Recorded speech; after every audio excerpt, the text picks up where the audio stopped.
Science 30s, it's Mr. Riley here. We're going to make a quick video on titration. Basically, when we're doing a titration, we are looking to find the concentration of a solution that we don't know the concentration of. So we're going to use some things that we do know to find something that we don't know. So I think the best way is just looking at a sample problem. So here's a problem. A 25.0 milliliter sample of rainwater, suspected to be acidic, is titrated with 0.150 mole per liter sodium hydroxide solution. Use the results of the titration to calculate the hydronium ion concentration of the rain. So we have a little bit of information in here. We know we have 25 milliliter sample of rainwater. Our rainwater is going to be our acid.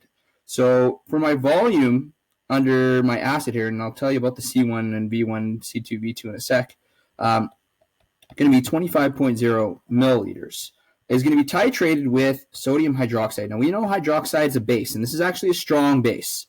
So we know when we put a strong base in solution, it's going to completely dissociate into hydroxide ions, which are going to be what makes our solution basic.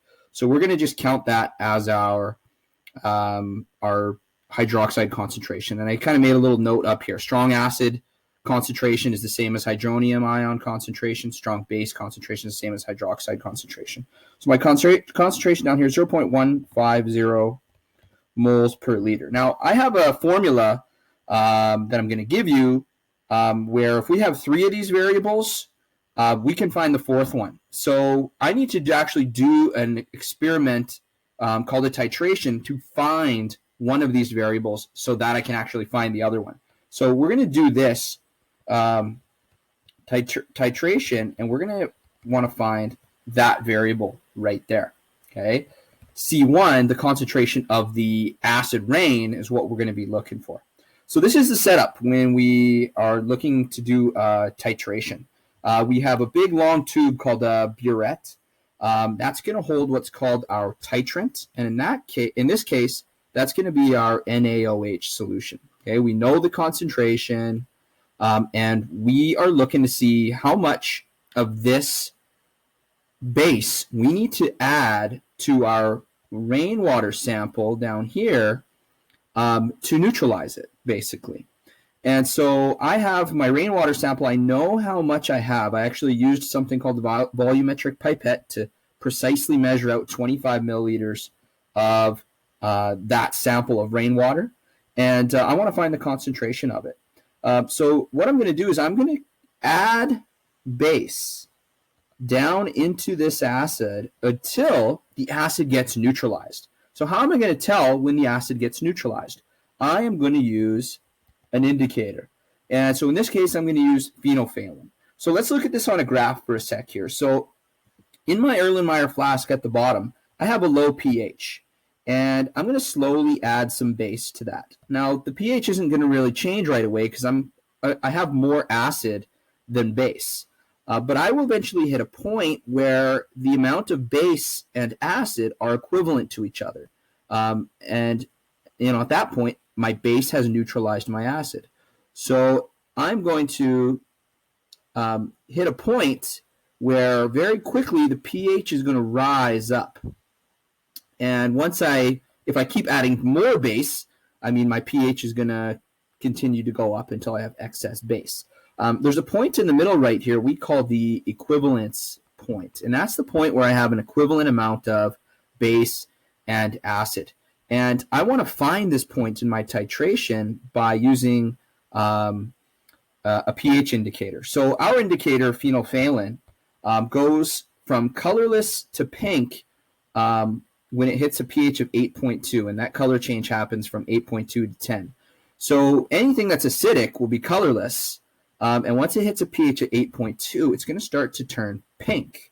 So once I hit that 8.2, I want to stop adding the base, and I'm going to do a little bit of math, and that's going to help me figure out what the concentration of my acid is in my solution. So my burette, to measure how much base I added, my burette, I need to measure the meniscus in my burette here. So I'm going to look at the very bottom of my meniscus, and I'm going to even add an extra decimal point. So I'm going to say 0.10 milliliters. So that would be like my measurement up here. Now I'm adding that solution. This volume is going to go down. And when I hit what's called the end point, so I'm going to be looking for a light pink. So I just want to see right when I've added enough base to neutralize the acid, I'm going to get that light pink. At that point, I'm going to stop my titration, and I'm going to measure my volume again. So I'm going to measure my V final in that case. And for me, I'm looking here 18.5. And I'm even going to add and estimate one decimal place. So I'm going to say 18.53 milliliters. Now, if I go too far, I'm going to do what's called overshoot. And I'm not going to get a good result. I'm going to get too dark of a color.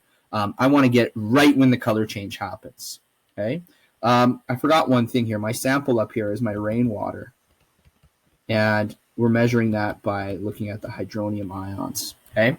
So to collect my data, I have a data table down here. So my initial volume in my burette was 0.10 milliliters. My final was 18.53. If I find the difference between those, it can tell me how much base I added to neutralize my acid. That makes it 18.43 milliliters. So usually we're going to do 3 trials within 0.2 milliliters of each other, very precise, and then we're going to calculate the average. But in this case, we're just going to use this number from our one trial. So we would use that number to find our hydronium ion concentration. And we're going to use this formula. This is in your data booklet, C1V1 equals C2V2. It's actually a dilution formula that we're going to use because in Science 30, all of the equations we're doing are balanced 1-to-1 ratio. So I now have that V2 I was looking from before. So remember at the top here in my equation, I didn't have V2. That turns out to be 18.43 milliliters. So now I have boom, boom, boom, 3 variables, and I'm looking for the 4th. So I'm just going to manipulate my formula down here. And so I wrote down all my variables. I'm going to manipulate my formula to solve for C1. I'm going to plug all that in. And when I calculate that, I'm going to get 0.111.